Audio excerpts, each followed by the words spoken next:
Video, we are going to work on modifying graphs. So we have right here the graph of f of x, and we're going to use it to graph g of x. We're going to start with part A, f of x plus 2. What this means is we're going to go up 2. It's going to be 2 higher. So f of 0 isn't going to be 1, it's going to be 3. So that's the new spot there. So f of 1 is going to be 3 as well. F of negative 2 is going to be 3. And you can see I'm just taking and I'm plotting the corners of this, the little points of interest. This isn't negative 3. This right here, f of 6, is g of 6 is equal to f of 6 plus 2 is negative 3 plus 2. G of 6 is negative 1, right? So this is going to go from here to there, and this isn't at height 4 right here. It's going to be at height 6. Yeah, see, everything's 2 taller. Great. Now let's do that same thing with g of x equal to f of x minus 1, number b here. So now instead of this happening at 1, this point is in f, this is no longer g of 1. G of 1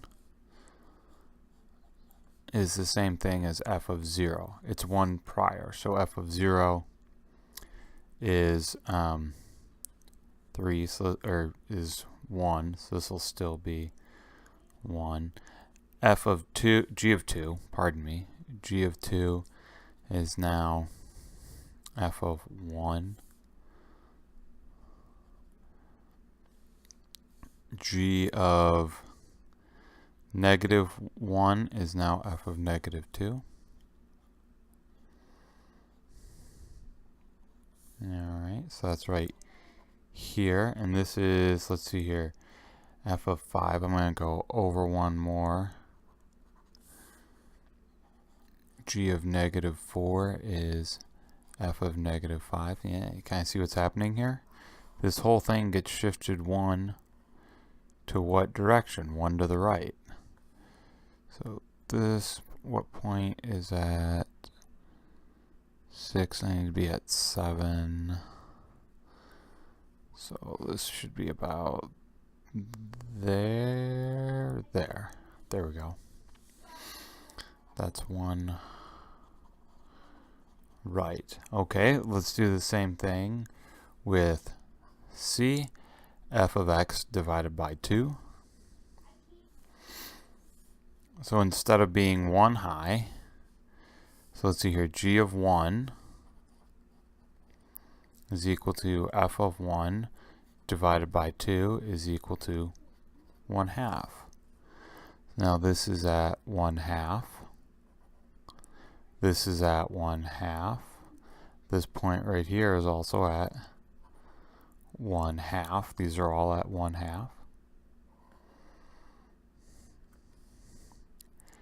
G of 6 is equal to f of 6 divided by 2 is negative 3/2. So negative 3/2 is negative 1.5 is right there.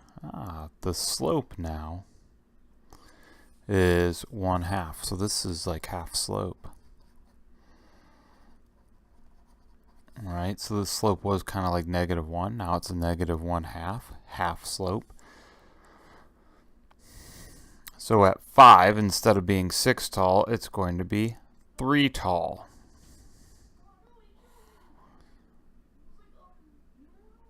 Great. And now let's look at D. So let's see here, g of 0 is equal to f of 2 times 0, which is f of 0. Okay, so at 0, it's still at that height. G of 1 is equal to f of 2 times 1, which is f of 2, and 2 is right about here. Ooh. So this point, instead of being at 1, is at 1/2. This point, instead of being at -2, it moves in by a factor of half. Everything's going to get compressed inward. So instead of happening at 6 -3, it's going to be at 3 -3. 6 -3 gets moved to 3 -3. So 5, 6 is now going to be -2.5. It's about right here. 6. Let's start to draw this in. Oh, that slope is taller. Yeah, all those points lie on a line. Right, we can see these 3 points lie on the line. So these 3 points we figured out, so we drew that line correctly. Yeah, so it looks like the slope kind of increased by a factor of 2. So we could say double slope.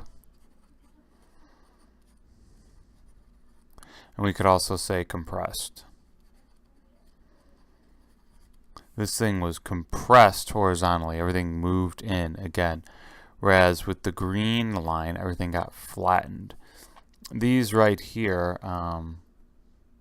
oops, pardon me.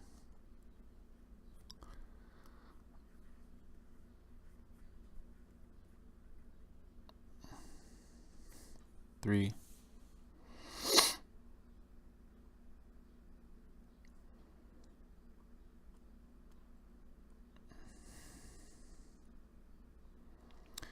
Three, 2, 1. I think that A and B are the easier, more straightforward shifts to make. I'm going to call them easier. Whereas these, C and D, these are more complicated. These are harder. They're harder to understand and to evaluate because they involve the stretching and compression and the adjusting of slope. But either way, for all of these, what we did was we went ahead and we found reference points. We redrew them. And then we connected them.